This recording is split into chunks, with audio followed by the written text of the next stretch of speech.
نبی والے نبی سے بڑھا وقار سخن، یہی سخن ہے حقیقت میں تاج دار سخن۔ بسم اللہ الرحمن الرحیم۔ ووصینا الانسان بوالدیہ حسنا، جس کو آیہ کریمہ کو سرنامہ سخن قرار دیا ہے، یہ معاشرے کا وہ موضوع ہے کہ جس کے بارے میں پوری دنیا مختلف مراحل میں مقامات پر کہیں نہ کہیں پریشانی کا شکار ہوتی ہے۔ کہیں نہ کہیں یہ مسئلہ پیش آتا ہے کہ جو ہمارے اخلاقیات ہیں، ہمارے فیملی میں یا گھر میں، وہ بیلنس کس طرح سے کیے جائیں۔ اسی سے متعلق خداوند عالم نے اپنی کتاب میں متعدد مقامات پر بیان فرمایا ہے کہ والدین کے ساتھ حسن سلوک کیا جائے یا نیکی کی جائے۔ کہیں قرآن مجید نے لفظ استعمال کیا ہے احسان کا۔ احسان کے مطلب احسان اردو میں نہیں ہوتے ہیں، بلکہ اردو میں احسان کا مطلب ہوتا ہے نیکی کرنا۔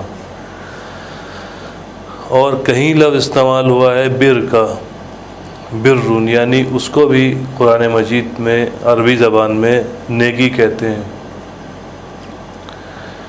تو ووصینا الانسان بوالدیہ حسنا، قرآن یہ بیان کر رہا ہے کہ ہم نے انسان کو وصیت کی کہ اپنے والدین کے ساتھ نیکی کریں۔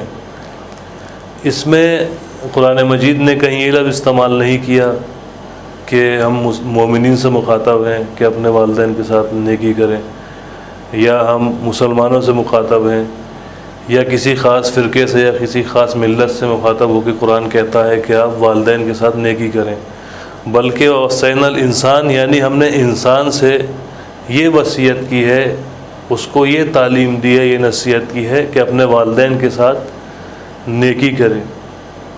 وصیت جو انسان کرتا ہے، جیسا کہ کسی انسان کا آخری وقت ہے، اس وقت کہا جاتا ہے کہ وصیت کر رہا ہے، وصیت کی جائے، تو وصیت کا مطلب یہ ہوتا ہے کہ جو اہم بات ہے اس کو بیان کیا جائے۔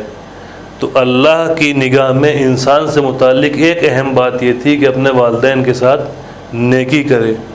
اسی لیے ہم دیکھتے ہیں کہ وہ لوگ جو دین کو مانتے ہیں، ان کے ہاں بھی کسی مذہب کے ماننے والے ہوں، والدین کے نسبت سے ایک خاص احترام ان کے ہاں پایا جاتا ہے، خاص باتیں بیان کی گئی ہیں۔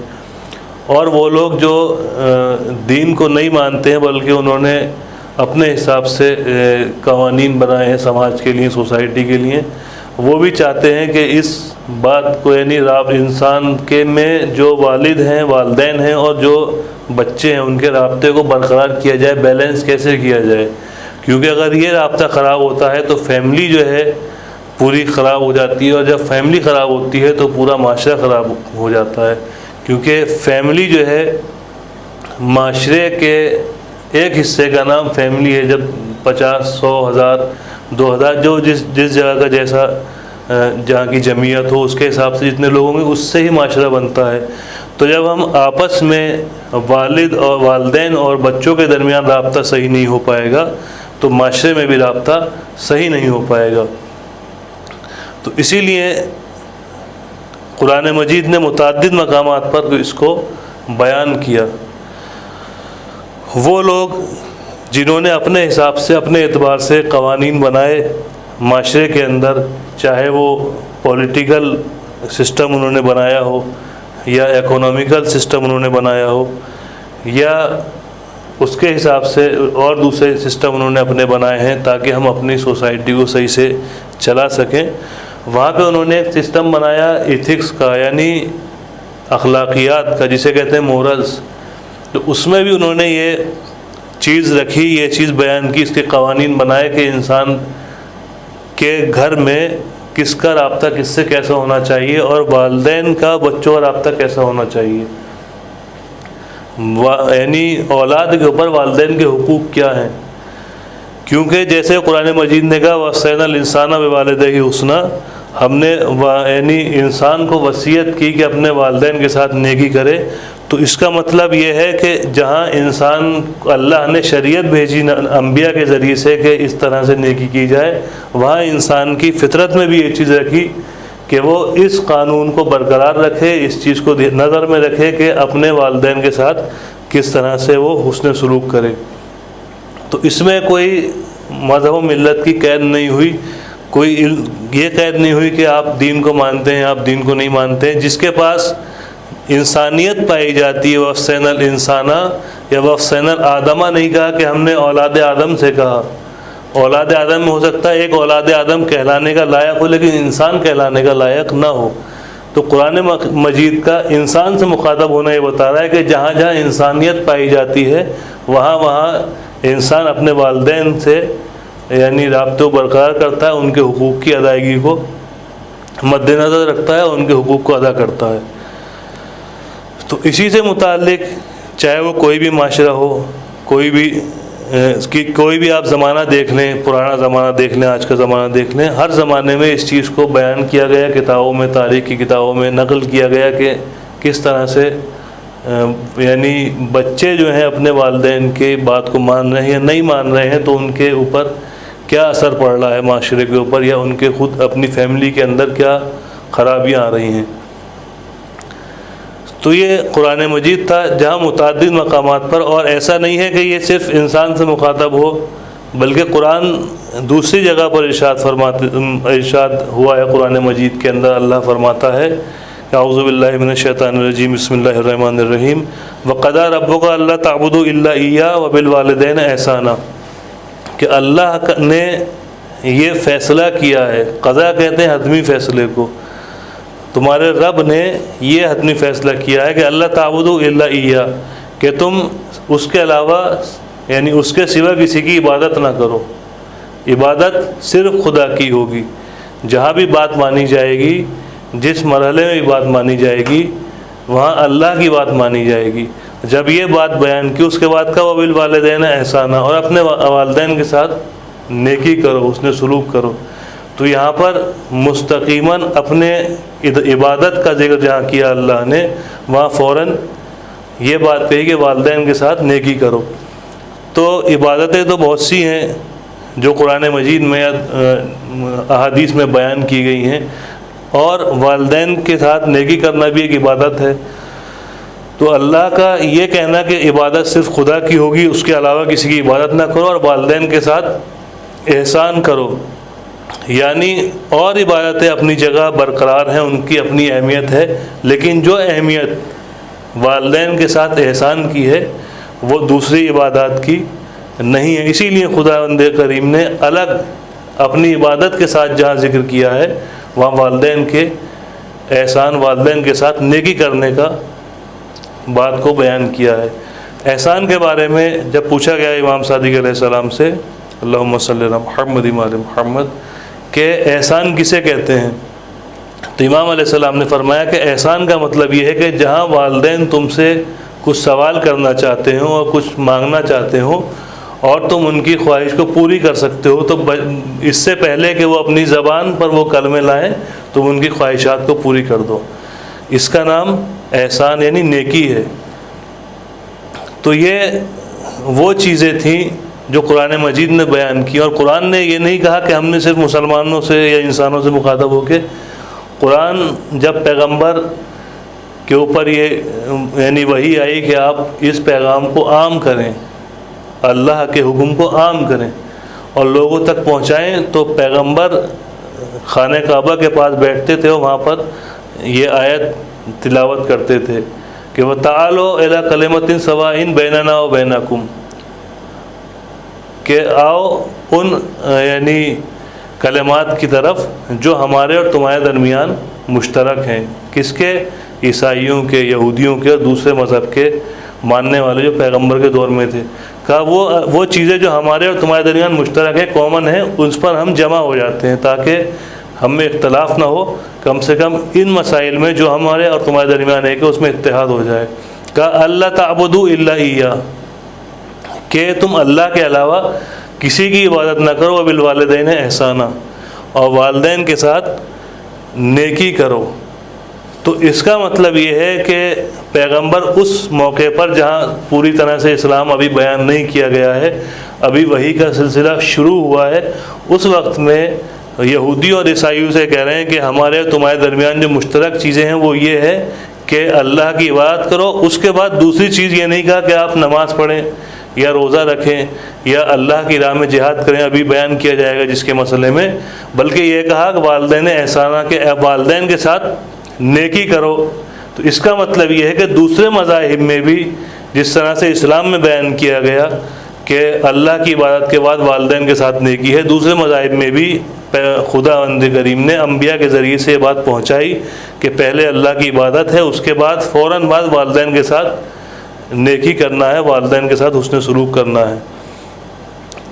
تو یہ وہ مراحل تھے جو ہر مذہب میں، یعنی اسلام سے پہلے جو مذہب اللہ نے، یعنی اسلام سے پہلے جو انبیاء اللہ نے بھیجے ہیں، جیسے جناب نوح ہیں یا جناب موسیٰ ہیں یا جناب عیسیٰ ہیں، تو ان کی شریعت میں بھی اللہ نے یہ رکھا کہ عبادت صرف خدا کی ہوگی، اللہ کے علاوہ کسی کی عبادت نہیں ہوگی. اور یہ بھی کہا وَإِن جَاهَدَكَ أَن تُشْرِكَ بِي فَلَيْسَ لَهُ بِهِ عِلْمٌ فَلَا تُطِعْهُمَا، کہ اگر وہ تم سے یہ کہیں کہ میرا شریک قرار دو تو اس چیز میں ان کی اطاعت مت کرو. یعنی یہاں پر اللہ نے یہ بات استثناء کی، ایکسیپشن لگایا کہ اگر وہ ایسی بات کہتے ہیں جہاں پر شرک ہوتا ہے تو وہ ان کی بات نہ مانی جائے، لیکن اس کے علاوہ جو بات وہ کہہ رہے ہیں اس بات کو قبول کیا جائے. یعنی اگر والدین کے ساتھ نیکی کی جا رہی ہے تو والدین اگر کوئی چیز آپ سے کہہ رہے ہیں اور وہ اس منزل تک آپ کو لے کے جا رہی ہے کہ جہاں آپ سے شرک ہو جا رہا ہے، چاہے وہ عبادت میں ہو، مثلا والدین سے بچے کہیں، ایک آدمی، ایک شخص، یعنی ایک بچے کے اوپر روزہ واجب ہو گیا ہے 15 سال کے اوپر، والدین کہیں کہ نہیں روزہ نہ رکھو. یا ایک بچے کے لیے پردہ ہے، والدین کہیں کہ نہیں پردہ مت کرو. یا نماز ہے کہ نماز نہ پڑھے. ہمارے معاشرے میں ہوتا ہے کہ کمزور ہیں یا بچے ہیں، ابھی کیسے روزہ رکھیں گے، پردہ ان کے لیے ابھی تھوڑی ضروری ہے، یا دوسرے مسائل جو ہیں. تو کہا فَلَا تُطِعْهُمَا، ان مراحل میں ان کی اطاعت مت کرو جہاں پر حکم خدا اور حکم والدین آپس میں ٹکرا رہا ہے، وہاں پر ان کی بات نہ مانی جائے. لیکن اس کے علاوہ اگر والدین کا حکم خدا کے حکم سے نہیں ٹکراتا ہے تو قرآن کہتا ہے پہلے والدین کی بات کو مانا جائے، ان کے ساتھ نیکی کی جائے. اور اس کے بہت سے انسان کی زندگی پر آثار مترتب ہوتے ہیں. جس طرح سے انسان کوئی بھی کام اس دنیا میں کرتا ہے تو اس کے اثر اس کی زندگی پر، یعنی اس اپنی زندگی میں پڑتا ہے، چہ جائے کہ انسان کے مرنے کے بعد تو اس کا حساب کتاب ہونا ہی ہے. جو اس زندگی میں آثار انسان کے اوپر پڑتے ہیں والدین کے ساتھ نیکی کرنے کے یا والدین کے ساتھ نیکی نہ کرنے کے، ان کو ہم دیکھنا چاہتے ہیں کہ وہ آخر آثار کیا ہیں. کیا وہ لوگ کون تھے جنہوں نے والدین کے ساتھ نیکی کی اور ان کا انہیں کیا صلہ ملا، اور جنہوں نے والدین کے ساتھ نیکی نہیں کی ان کا انہیں صلہ کیا ملا. تو جیسا کہ آیت اللہ بروجردی رحمۃ اللہ علیہ کا واقعہ ہے کہ وہ یہ بیان کرتے ہیں کہ ایک مرتبہ بچپن میں میں اصفہان میں زیر تعلیم تھا اور میں وہاں سے تقریباً 22 سال کی عمر تھی. تو میرے والد نے کہا کہ تم گھر آ جاؤ. تو میں نے یہ سوچا کہ میں اپنی تعلیم بیچ میں چھوڑ کے جاؤں گا تو میری تعلیم پر اثر پڑے گا، لیکن بہرحال والد کا حکم تھا، میں والد کے حکم سے اپنے بروجرد گھر واپس چلا گیا. اور وہاں پر جا کر میں نے والدین کی خدمت کرنی شروع کی. تو ایک مرحلہ ایسا آیا کہ جب والد نے یہ دیکھا کہ یہ اپنی تعلیم چھوڑ کر آ رہا ہے میرے پاس اور سب کچھ یعنی اتنی محنت ہمارا جو فرزند ہے اتنی محنت کرتا ہے تعلیم میں، لیکن اس کے باوجود ہمارے حکم کو چھوڑ کر چلا آیا ہے. تو اب انہوں نے یہ نہیں سوچا کہ آیت اللہ بروجردی نے کہ مجھے اس مدرسے سے نکال دیا گیا ہے، کیا ہوگا میرے ساتھ، میں کہاں پڑھوں گا. لیکن جب وہ آئے گھر پہ خدمت کی، انہوں نے والدین کی، تو ان کے والد نے انہیں ایک دعا دی کہ میری دعا ہے اللہ کی بارگاہ میں. ان کے والد نے کہا آیت اللہ بروجردی سے کہ اللہ تمہیں شیعوں میں ایک فقیہ قرار دے اور ایک ایسا شخص قرار دے سب سے یعنی اپنے زمانے کا عالم ترین شخص ہو. تو آیت اللہ بروجردی نے کہا کہ اس وقت تو اتنا احساس نہیں ہوا کہ یعنی یہ دعا دے رہے ہیں کہ واقعی ہوگی نہیں، پوری ہوگی نہیں ہوگی، یہ کیا ہوگا. لیکن ایک مرحلہ وہ آتا ہے کہ جیسا کہ علماء کا بیان کرنا ہے کہ 100 سے زیادہ مراجع نے انہیں اجتہاد کا اجازہ دیا ہے آیت اللہ بروجردی کو. اور جب تک آیت اللہ بروجردی رہے، امام خمینی نے اپنی مرجعیت کا یا دوسرے مراجع نے اپنی مرجعیت کا اعلان نہیں کیا کہ ہمارے قوم کے سب سے بزرگ شخصیت ہیں.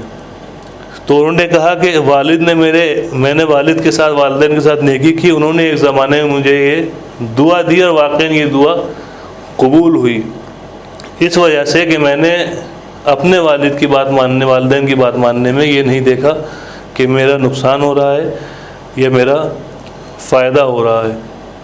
ہماری جو معاشرے کی آج مسائل مراحل ہیں، اس میں سے ایک مرحلہ یہ بھی ہے کہ انسان یہ دیکھتا ہے کہ ہم والدین کی بات مانیں گے تو ہمارا نقصان ہو جائے گا. ہو سکتا ہے ظاہراً اس وقت آپ کا نقصان ہو، لیکن اس کے نتیجے میں جو آپ کو ملے گا وہ یقیناً اس نقصان سے زیادہ ہوگا جو آپ کو اس وقت درپیش آ رہا ہے.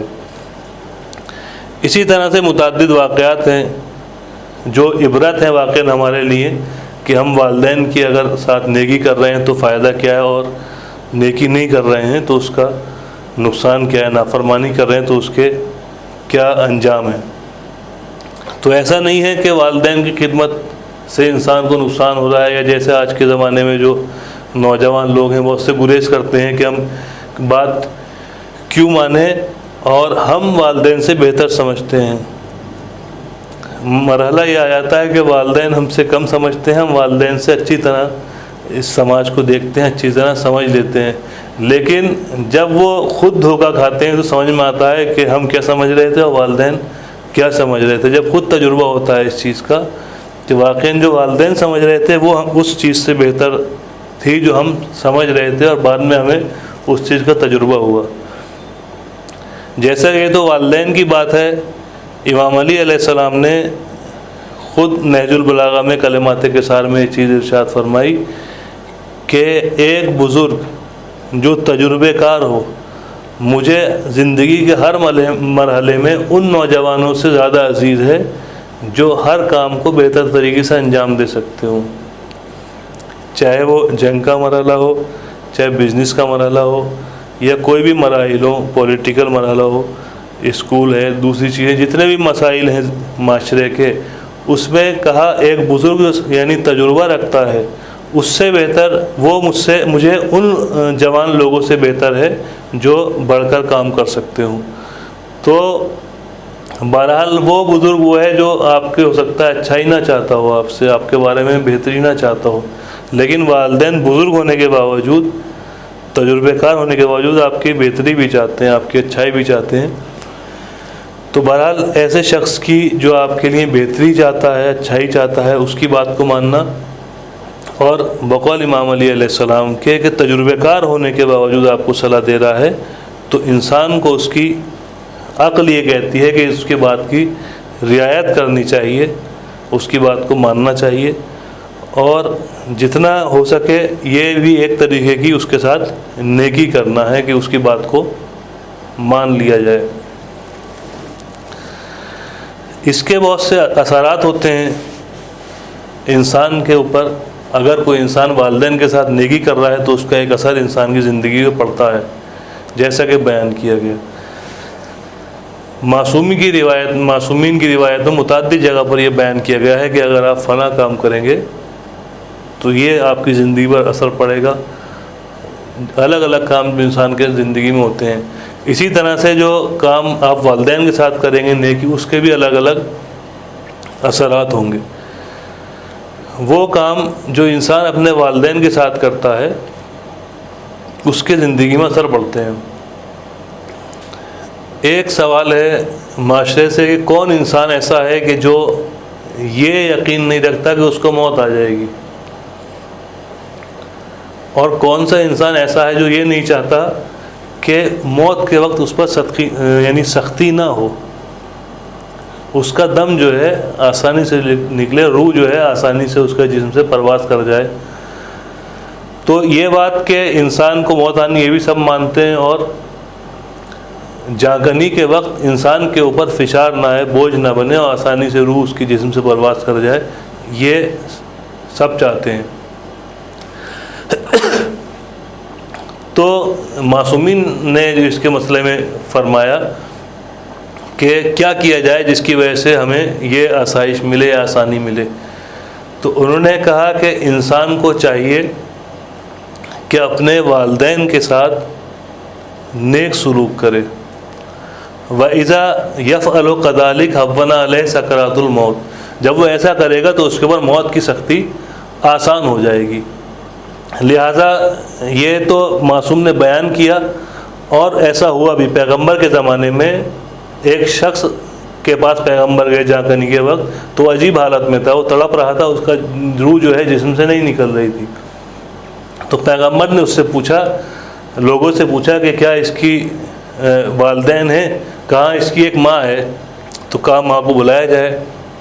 جب ماں کو بلا کر لائے تو ماں سے کہا پیغمبر نے کہ اس کی یہ حالت ہے، اس کو لیے دعا کرے۔ تو اس ماں نے کہا کہ میں اس کے لیے دعا نہیں کروں گی، اس نے مجھے پریشان کیا ہے، اور یہ اسی وجہ سے یہ اپنی سختیوں کو، موت کے وقت سختی جو ہے برداشت کر رہا ہے۔ تو سوال یہ ہے کہ ماں اس کی ناراض تھی اس سے، اس وجہ سے اس کا دم نہیں نکل پا رہا تھا۔ پیغمبر وہاں پر موجود ہیں۔ یہ تمام شیعوں کا عقیدہ ہے، اور بیان بھی ہوا روایت میں کہ امام علی علیہ السلام آخری وقت میں انسان کے تشریف لائیں گے اور اس سے ہماری مشکل کو آسان کریں گے۔ یہ اس وقت ہے جب امام دنیا میں نہیں ہے، لیکن پیغمبر باحیات ہیں، اس کے باوجود اس کے سرانے ہیں، لیکن پھر بھی اگر والدہ ناراض ہے تو اس کا دم نہیں نکل پا رہا ہے، مشکل ہو رہی ہے۔ تو بیان کرنے کا مقصد یہ ہے کہ اگر معصومین بھی آپ کے موجود ہیں آخری وقت میں، اور اس کے باوجود اگر آپ کے والدین ناراض ہیں، تو یقیناً آپ کو موت کی سختی کو برداشت کرنا پڑے گا، جب تک کہ جس طرح سے پیغمبر نے والدہ کو نہیں بلایا، اس سے راضی نہیں کیا، جب اس کی والدہ راضی ہو گئیں تو اس کا دم جو ہے فوراً نکل گیا۔ وہ جو سختی اس کے اوپر وہ برداشت کر رہا تھا وہ ختم ہو گئی۔ یعنی جب والدین راضی ہو گئے تو اس کے بعد پیغمبر بھی راضی ہو گئے، لیکن اگر والدین ناراض تھے تو پیغمبر بھی راضی نہیں تھے، ورنہ اگر پیغمبر چاہتے تو بنا والدہ کے اس کے لیے دعا کرتے اور دعا قبول ہو جاتی اور اس کے جسم سے روح نکل جاتی۔ لیکن پیغمبر نے یہ دیکھا کہ والدین راضی ہیں، ناراض ہیں۔ اگر والدین ناراض ہیں تو پیغمبر نے یہ نہیں چاہا کہ میں راضی ہو جاؤں، اس لیے یہ چاہا کہ پیغمبر نے یہ چاہا یعنی والدین پہلے راضی ہوں پھر میں راضی ہوں۔ تو اس لیے والدین کو راضی کرنا ضروری ہے، تاکہ اگر انسان چاہتا ہے کہ اس کا دم آرام سے نکل جائے، تو یہ ہر انسان چاہتا ہے کہ اسے کوئی پریشانی نہ ہو۔ اور یہ واقعات، دوسرے واقعات بھی پیش آئے ہیں کہ ایک مرحلے میں ایسا ہوا کہ کچھ افراد جنگل میں جا رہے تھے اور کچھ ایسے علاقے سے گزرے جہاں پر پہاڑ وغیرہ تھے، انہوں نے دیکھا کہ طوفان آ رہا ہے۔ جب طوفان کو دیکھا تو وہ ایک پہاڑی تھی، اس میں ایک گفا بنی ہوئی تھی، اس کے اندر چلے گئے اور انہوں نے محسوس کیا کہ اب ہم یہاں پر محفوظ ہیں، ہمیں کوئی چیز نقصان نہیں پہنچا سکتی۔ لیکن کیونکہ طوفان تھا تو ایک پتھر پہاڑی سے اوپر سے آیا اور اس گفا کے دہانے پر آ کر رک گیا۔ جب گفا کے دہانے پہ رک گیا تو گفا جو ہے بند ہو گئی۔ تب انہوں نے رونا گڑگڑانا شروع کیا کہ ہم یہاں سے باہر کیسے نکلیں۔ تو انہوں نے مل کر ایک بات کی آپس میں کہ یہ بیان کیا جائے کہ ہم نے زندگی میں کوئی نیکی کی ہے یا نہیں کی ہے، اور پھر خدا سے دعا کریں کہ پالنے والے ہم نے یہ نیکی کی تھی اور تو رحمان الرحیم ہے، بخشش کرنے والا ہے اور نیکیوں کو قبول کرنے والا ہے، ہمیں اس عذاب سے جو ہم گفائیں بند ہو گئے نجات دلا۔ تو اس میں ایک ایک شخص نے اپنی اپنی جو نیکیاں ہوں گی زندگی میں وہ بیان کی، اور بیان کرنے کے بعد لیکن گفا کا پتھر نہیں ہٹا۔ تو ایک شخص نے اس میں یہ بیان کرنا شروع کیا آخر میں، وہ کہتا ہے کہ میں اپنے گھر پر تھا اور ہوا ایسا کہ میرے والدہ سو رہی تھیں، تو میں ان کے پاس گیا۔ میں نافرمانی کرتا تھا لیکن میں سوچا کہ آج والدہ کو خوش کیا جائے، ان کے لیے میں دودھ لے کر گیا کسی کاسے میں، اور جب وہاں گیا تو دیکھا والدہ جو ہیں میوے استراحت ہیں، میوے خواب ہیں، تو میں ان کے جس کروٹ وہ لیٹتی تھی ادھر ہی میں پیالہ لے کر وہ کھڑا ہو جاتا تھا، یہاں تک کہ صبح ہوئی، اور جب فجر ہوئی اس کے بعد جب والدہ نے دیکھا کہ میں اس حالت میں کھڑا ہوں تو انہیں بہت تعجب ہوا، اور انہیں میرے ہاتھ سے وہ پیالہ لے لیا۔ تو ادھر اس نے یعنی نیکی کو بیان کیا کہ میں نے اپنے والدہ کے ساتھ زندگی میں یہ ایک نیکی کی ہے۔ ادھر جیسا کہ میں نے خود ایک عالم دین سے سنا کہ وہ پتھر جو اس دہانے پر تھا اس گفا کے، وہ پتھر ہٹ گیا۔ تو یعنی اگر آپ والدین کے ساتھ نیکی کرتے ہیں اور خدا کی بارگاہ میں وہ قبول ہو جاتی ہے تو آپ زندگی کسی مصیبت میں پھنسے ہوئے ہوں وہ آپ سے دور کر دی جاتی ہے۔ دوسرے مراحل ہیں اسی طرح کے، انبیاء کے زمانے میں ہم دیکھیں اگر تو وہاں انبیاء کے زمانے میں بھی اسی طرح سے، یعنی آدمی تصور نہیں کر سکتا کہ ایسا بھی امکان پایا جاتا ہے یا ایسا ہو سکتا ہے۔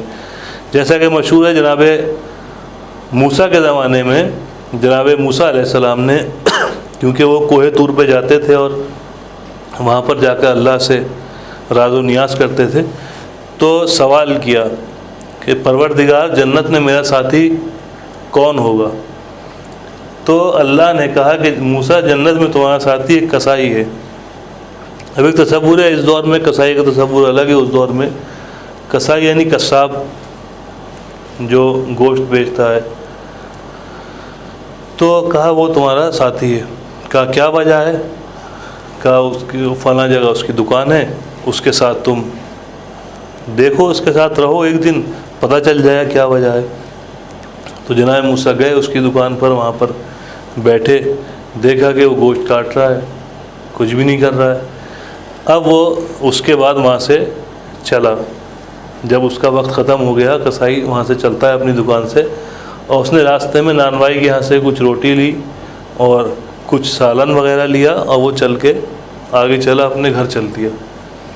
گھر پہ پہنچنے کے بعد اب جناب موسیٰ بھی ساتھ ساتھ تھے، تو انہوں نے اجازت لی کہ میں بھی آ سکتا ہوں، کہ ہاں آؤ ہمارے ساتھ۔ وہ اپنے گھر میں جناب موسیٰ کو لے گئے۔ اندر گھر میں جانے کے بعد اب وہ کھانے کا سامان لے کر آیا کسائی، وہ دیکھ رہے ہیں کہاں لے کر جا رہا ہے، کیا کر رہا ہے۔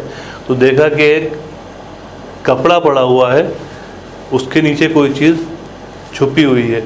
جب وہ جناب موسیٰ اس کے ساتھ دیکھا، اس نے کپڑا ہٹایا کسائی نے، تو اس کی بوڑھی ماں جو ہے اس کے نیچے تھی۔ تو اس نے اپنی بوڑھی ماں کو یعنی جو روٹی لایا تھا اور سالن لایا تھا نوالا بنا کر وہ کھلانے لگا۔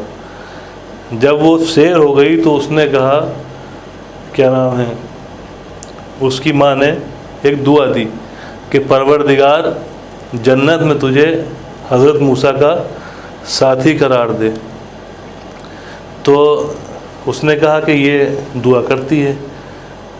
تو کیا نام ہے جناب موسیٰ سے کہا واقعی یہ دعا کرتی ہے؟ کہا آپ نے دیکھا ہے؟ کہا میں ہی موسیٰ ہوں۔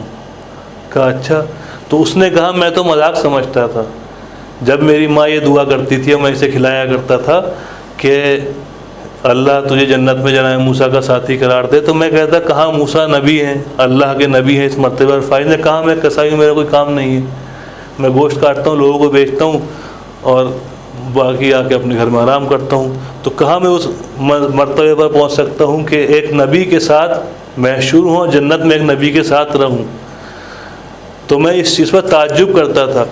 لیکن جب آپ آ کر واقعاً کہہ رہے ہیں کہ اللہ نے آپ سے کہا ہے کہ میں آپ کا ساتھی ہوں، تو مجھے آج اس بات پر یقین ہو گیا ہے کہ والدہ کی دعا قبول ہو گئی ہے.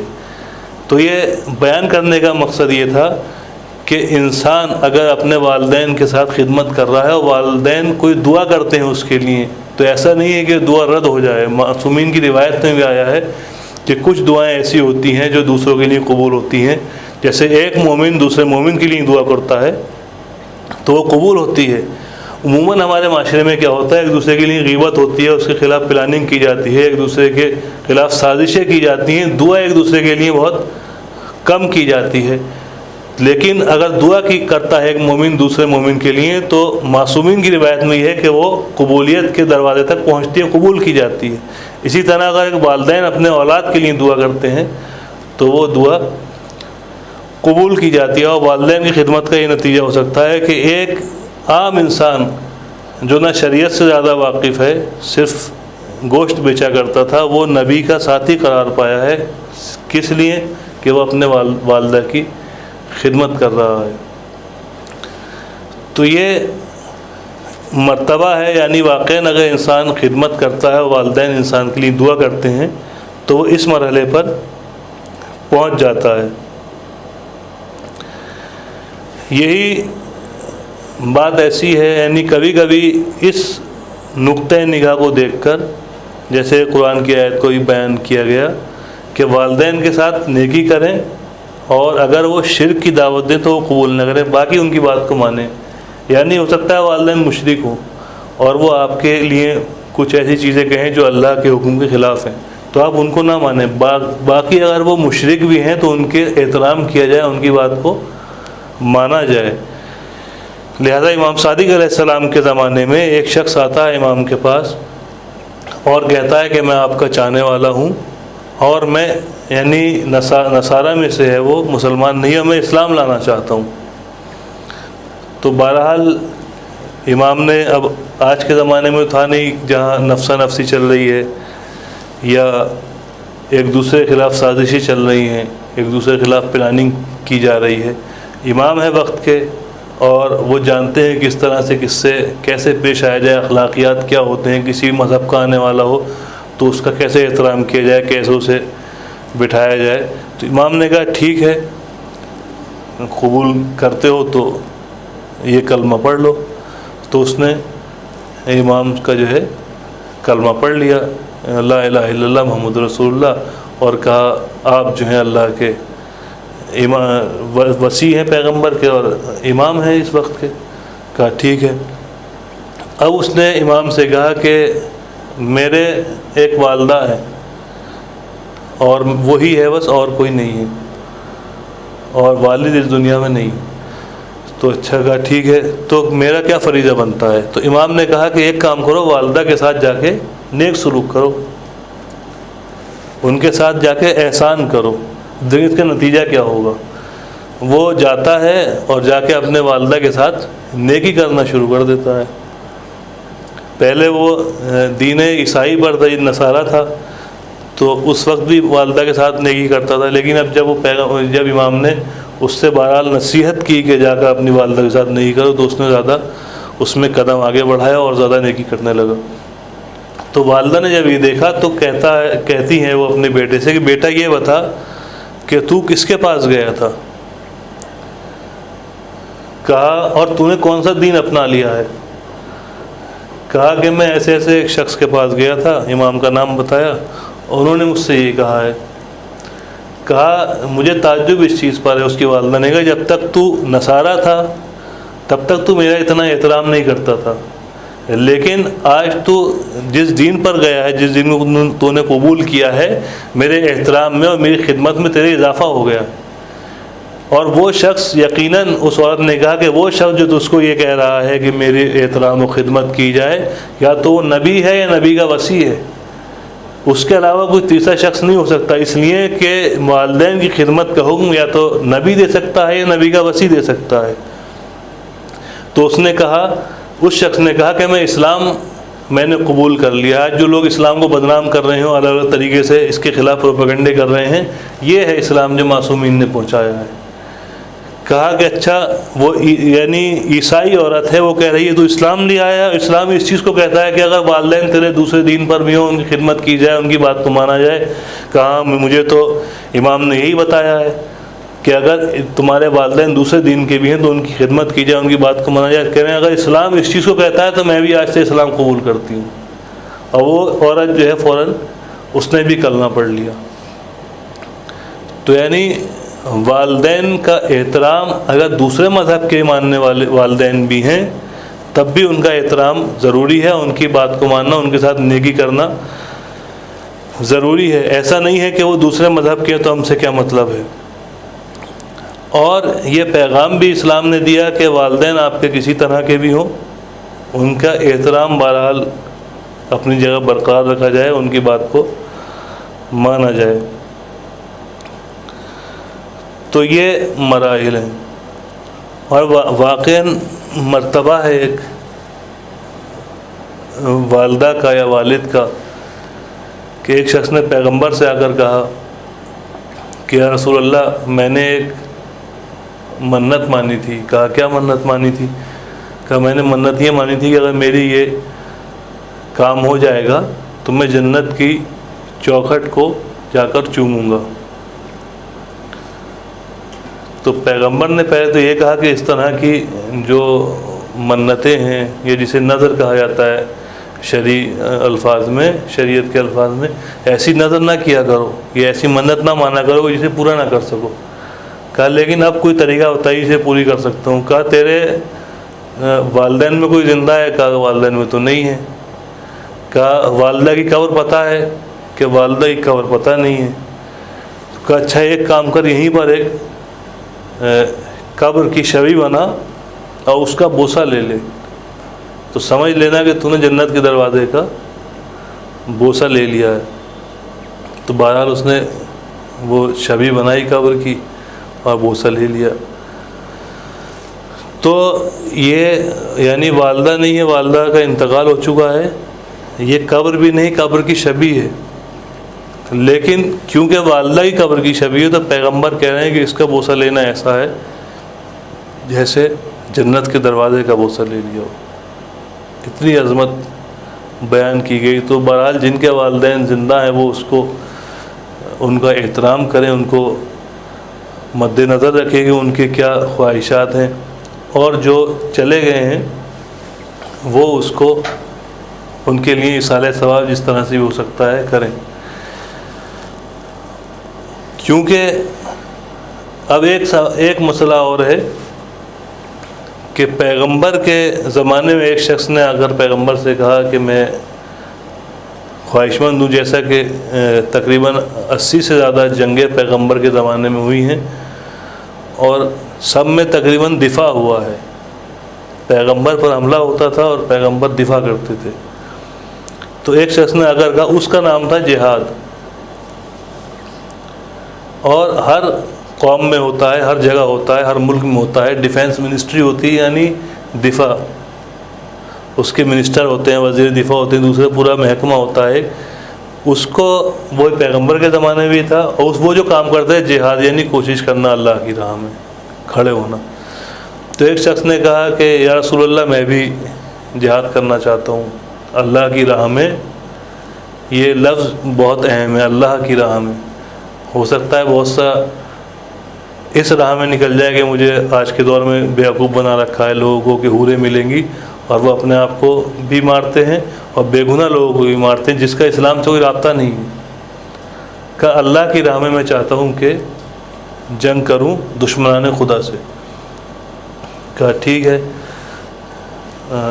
تلوار لے آئیں، فلاں چیز جو چیز ضرورت ہے وہ لے آئیں. کہا نہیں، میں ایک مسئلہ ہے میرے پاس نزدیک. کہا بتاؤ. کا مسئلہ یہ ہے کہ میرے والدین بزرگ ہیں، بوڑھے ہیں، اور میں جو ہوں یہاں پر جہاد میں شرکت کر سکتا ہوں یا نہیں کر سکتا ہوں. تو پیغمبر نے جو بیان کیا وہاں پر، اس وقت جو پیغمبر بیان کرتے ہیں، کہا بوڑھے والدین کی خدمت کرنا 1 سال جہاد اللہ کی راہ میں جہاد کرنے کے برابر ہے۔ کہا اگر تم 1 رات بوڑھے والدین کی خدمت کر رہے ہو اور سال بھر اللہ کی راہ میں جہاد کر رہے ہو تو وہ 1 رات جو تم جہاد یعنی والدین کے ساتھ نیکی کر رہے ہو، ان کی خدمت کر رہے ہو، وہ اس 1 سال اللہ کی راہ میں جہاد کرنے سے بہتر ہے۔ جیسا کہ روایت میں آیا ہے کہ بزرگ ترین عبادات میں سے ایک عبادت ہے اللہ کی راہ میں قیام کرنا دشمن کے خلاف، لیکن پیغمبر کہہ رہے ہیں کہ والدین کے ساتھ 1 رات نیکی، 1 رات خدمت کرنا 1 سال تک جہاد کرنے سے بہتر ہے، افضل ہے۔ یہ ان کا مرتبہ بیان کیا گیا۔ تو یہ وہ مراحل ہیں جہاں پر انسان کو غور و فکر کرنی چاہیے، اور وہ ہوا جو غرب سے چل رہی ہے اور انسان کی اخلاقیات کو خراب کر رہی ہے، اس کی چپیٹ میں یا اس کے تحت تاثیر نہیں قرار پانا چاہیے۔ وہ بھی اس چیز سے پریشان ہے کہ ہمارے ہاں والدین کا احترام نہیں ہے اور ہمارا معاشرہ جو ہے خراب ہو رہا ہے۔ کچھ چیزیں ایسی ہیں جو ہر انسان چاہتا ہے، اس کے لیے بڑے بڑے محکمے ہیں۔ مثلاً پورا میڈیکل سسٹم جو ہے وہ اس وجہ سے چل رہا ہے کہ انسان کی اگر طبیعت خراب ہو رہی ہے یا اسے کوئی بیماری آ رہی ہے تو اس کا علاج کیا جائے تاکہ وہ شفا یاب ہو سکے۔ اس کی صرف اور صرف ایک وجہ یہ ہے کہ انسان یہ چاہتا ہے اس کی عمر میں اضافہ ہو جائے، عمر طویل ہو جائے، بڑھ جائے، اور اس میں اربوں ڈالر اس میں ہر ملک اپنے اس میں میڈیکل میں لگاتا ہے، تعلیم دیتا ہے اپنے اسٹوڈنٹ کو تاکہ وہ لوگوں کے شفا یابی کے لیے اور لوگوں کے علاج کے لیے سیکھ سکیں اور ان کے لیے کام کر سکیں۔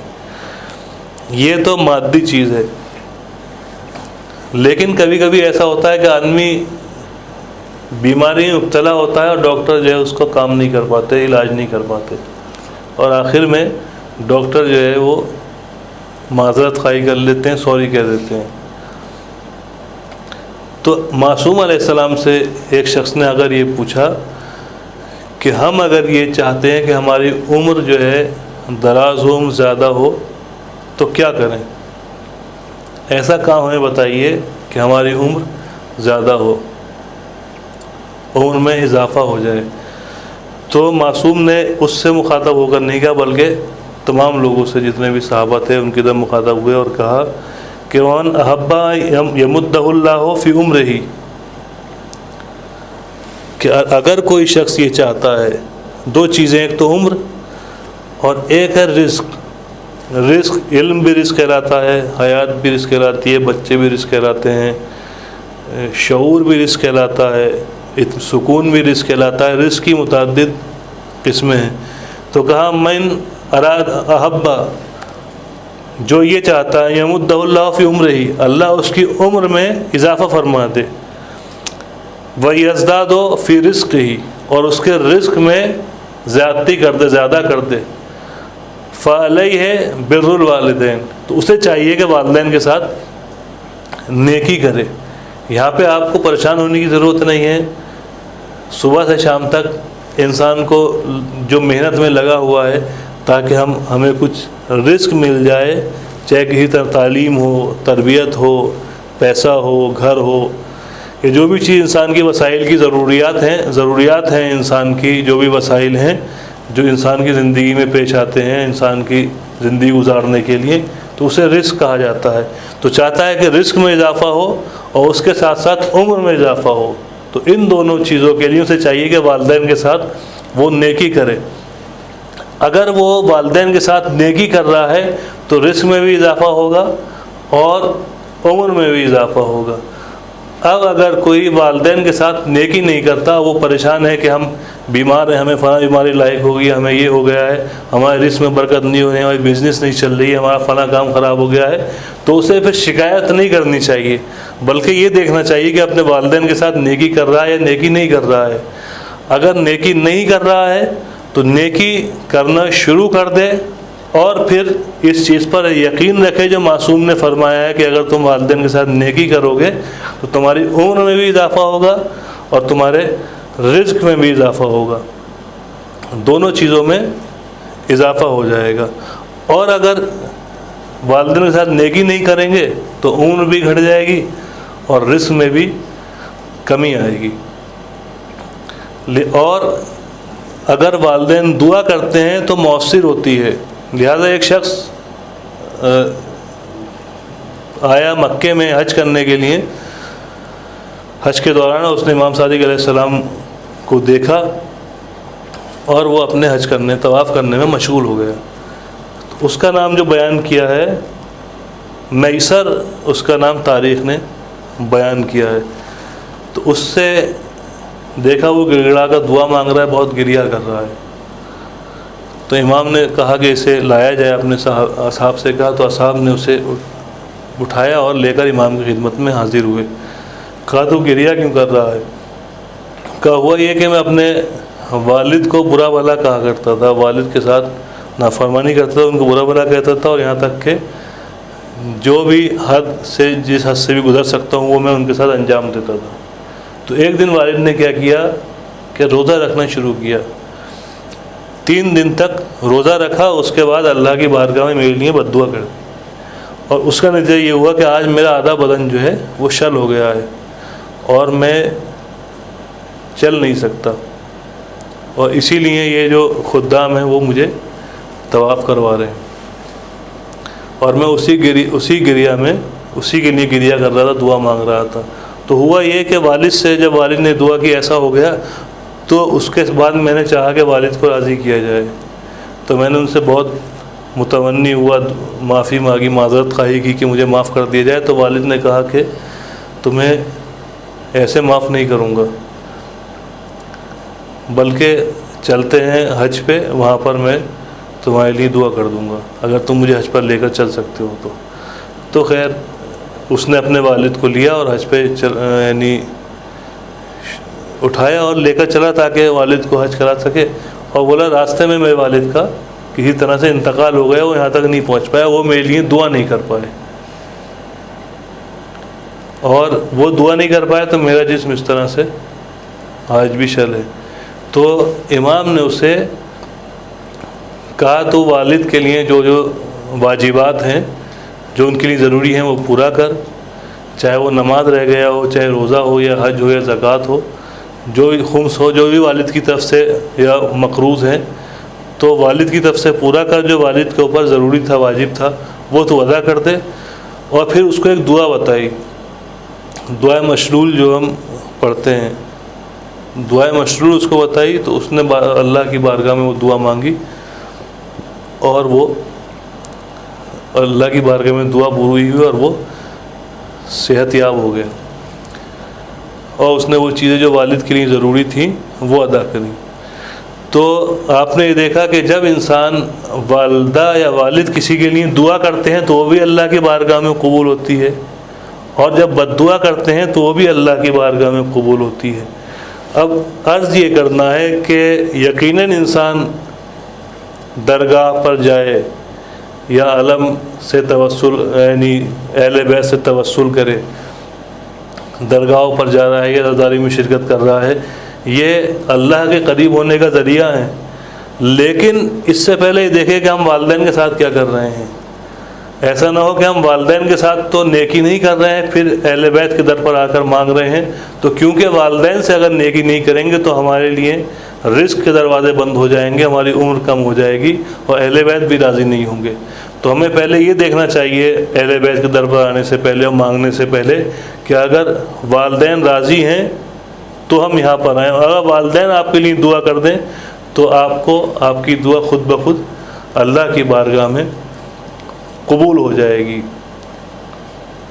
تو یہ وہ مراحل تھے، ان لوگوں کے نسبت انسان کا فریضہ ہے جو والد ہیں یا والدہ ہیں انسان کی، اور پیغمبر یہ فرما رہے ہیں اپنی احادیث میں امام علی کے لیے اپنے لیے کہ انا و علی ابوا ہذیل الامہ، میں اور علی اس امت کے باپ ہیں۔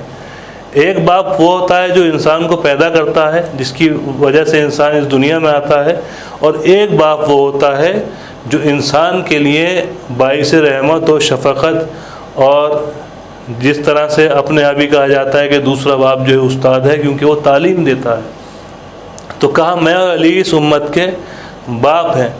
تو جس طرح سے اس باپ کے لیے جس نے انسان کو، جس کی وجہ سے انسان دنیا میں آیا ہے، فریضہ ہے، یا اسی طرح سے وہ باپ جو پوری امت کے باپ ہے انسان کا، ان کے لیے فریضہ بنتا ہے۔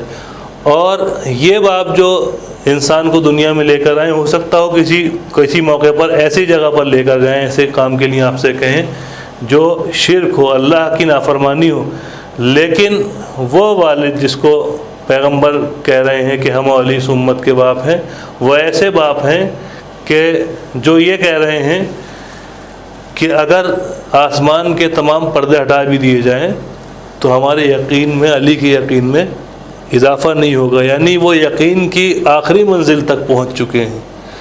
اگر وہ آپ سے کچھ کہہ رہے ہیں تو ان کی بات کو ماننا انسان کے لیے زیادہ بڑا فریضہ ہے۔ اور اس تمام فضائل کو مد نظر رکھتے ہوئے کہ جہاں انسان تمام فضیلتوں کو دیکھ رہا ہے، اس کے باوجود لوگ اس مرحلے پر پہنچے ہیں کہ دشمنی کر رہے ہیں، مخالف ہو رہے ہیں، خلاف کھڑے ہو رہے ہیں۔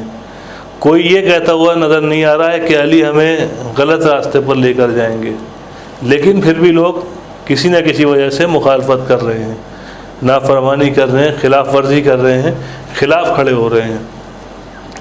سب اس چیز کو مانتے ہیں کہ یہ ہمیں سیدھے راستے پر لے کر جائیں گے، یہ کبھی ہمیں گمراہ نہیں ہونے دیں گے، یہ کبھی ہمیں سیدھے راستے سے ہٹنے نہیں دیں گے۔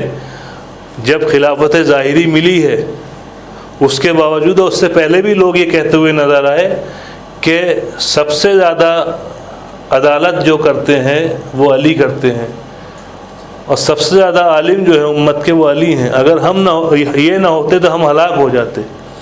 انسان پہ وہ مراحل آتے ہیں کہ انسان کے پاس کوئی پریشانی آتی ہے اور کسی مرحلے میں وہ بھاگ کر، یعنی ہر موقع پر اس شخص کے پاس جائے جو اس کی پریشانی کو دور کر رہا ہے، تو بے ساختہ اس کی زبان سے ہی نکلتا ہے کہ اگر یہ نہ ہوتے تو ہم اس پریشانی میں گھرے رہتے۔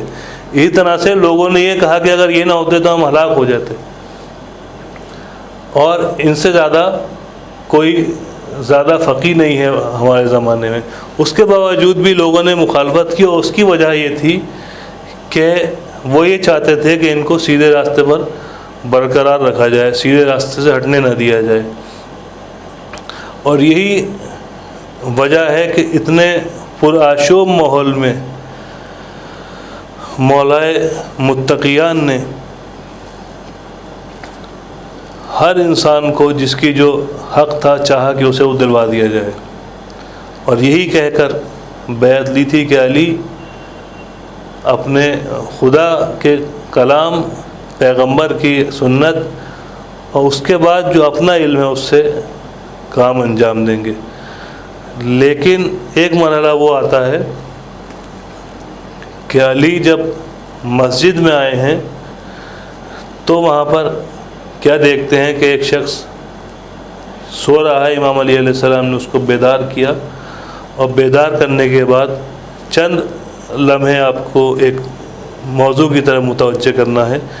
بیدار کرنے کے بعد جب امام علی علیہ السلام نے اللہ اکبر کہا اور سجدے میں سر رکھا، اور ظالم کی طرف سے جب ضرب لگائی گئی اور امام علی علیہ السلام کو امام حسن امام حسین لے جا رہے ہیں گھر کی طرف اور اصحاب گریہ کر رہے ہیں، تو ایک مقام وہ آتا ہے جب امام علی امام حسن امام حسین سے کہتے ہیں کہ بیٹا ان سے یہ کہو کہ یہ واپس چلے جائیں۔ کہا اس لیے کہ میری بیٹیاں گریہ کر رہی ہیں اور ان کی آواز ان کے کانوں میں چلی جائے گی۔ ہاں عزادارو، کہ یہ علی اس بات کی طرف متوجہ ہیں کہ کہیں نامحرموں کے کانوں میں میری بیٹیوں کی آواز نہ چلی جائے۔ میں کہوں گا مولا کہ یہ ابھی تو کوفہ ہے، آپ یہ چاہ رہے ہیں کہ نامحرموں کے کانوں میں بیٹیوں کی آواز نہ جائے، لیکن میں دس بستہ کہتا ہوں کہ یہی کوفہ ہوگا۔ ایک زمانہ وہ آئے گا کہ جب جناب زینب و جناب ام کلثوم ہوں گی، اور ایک منادی ندا دے رہا ہوگا کہ ہاذہ زینب ہاذہ ام کلثوم، یہ زینب ہے، یہ ام کلثوم ہے۔ ہاں عزادارو، ایک مرحلہ تو یہ ہے، ایک مرحلہ یہ ہے کہ جب امام علی علیہ السلام کو دفن کر کے واپس لوٹ رہے ہیں تو کیا دیکھا کہ گریہ کرنے کی آواز آ رہی ہے۔ امام حسن وہاں گئے، دیکھا کچھ لوگ گریہ کر رہے ہیں، کہا تم کیوں گریہ کر رہے ہو؟ کہا اس لیے گریہ کر رہے ہیں کہ ایک شخص ہمارے پاس آتا تھا اور ہمیں کھانا دیا کرتا تھا، ہمیں پانی پلایا کرتا تھا، لیکن 3 دن ہو گئے ہیں وہ ہمیں پانی پلانے نہیں آیا، ہمیں کھانا دینے نہیں آیا۔ ہاں عزادارو، امام حسن علیہ السلام نے کہا کہ اے غریبو، یہ وہی شخص ہے جس کو ہم دفن کر کے آ رہے ہیں، یہ تمہارے زمانے کا امام تھا، یہ اس دنیا سے گزر گیا۔ والسلام علیکم۔